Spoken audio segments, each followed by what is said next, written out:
Welcome to our continuing series, Questions and Answers from the works of Sri Aurobindo and the Mother.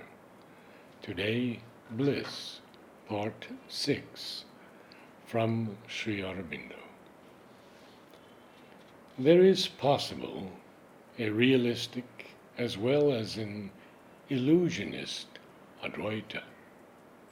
The philosophy of the life divine is such a realistic Advaita. The world is a manifestation of the real, and therefore is itself real. The reality is the infinite and eternal divine, infinite and eternal being, consciousness, force, and bliss. This divine, by his power, has created the world, or rather manifested it in his own infinite being.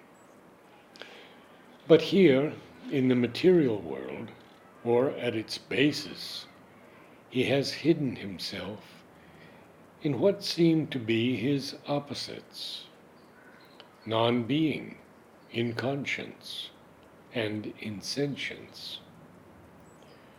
This is what we nowadays call the inconscient, which seems to have created the material universe by its inconscient energy.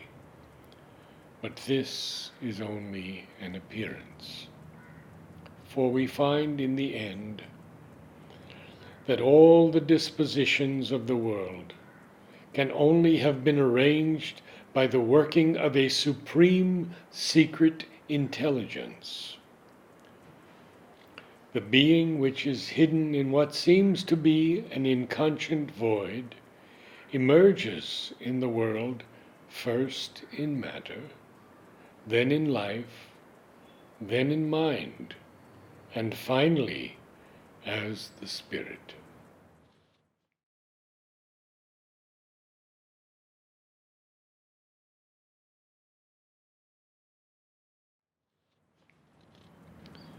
The apparently inconscient energy which creates is in fact the consciousness force of the divine, and its aspect of consciousness, secret in matter, begins to emerge in life, finds something more of itself in mind, and finds its true self in a spiritual consciousness, and finally a supramental consciousness, through which we become aware of the reality, enter into it, and unite ourselves with it.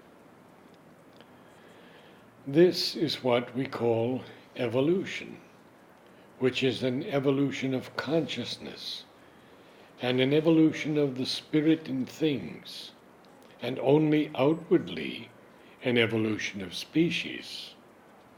Thus also, the delight of existence emerges from the original insentience, first in the contrary forms of pleasure and pain, and then has to find itself in the bliss of the spirit, or, as it is called in the Upanishads, the bliss of the Brahman.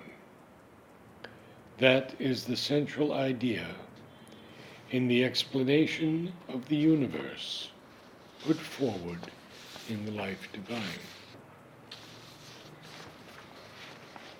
When we have passed beyond knowings, then we shall have knowledge.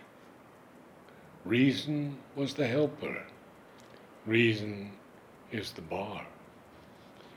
When we have passed beyond willings, then we shall have power. Effort was the helper. Effort is the bar. When we have passed beyond enjoyings, then we shall have bliss. Desire was the helper. Desire is the bar. When we have passed beyond individualizing, then we shall be real persons. Ego was the helper. ego is the bar. When we have passed beyond humanity, then we shall be the man.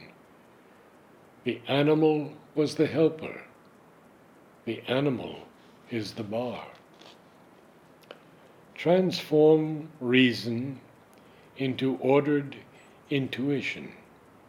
Let all thyself be light. This is thy goal. Transform effort into an even and sovereign overflowing of the soul strength. Let all thyself be conscious force. This is thy goal.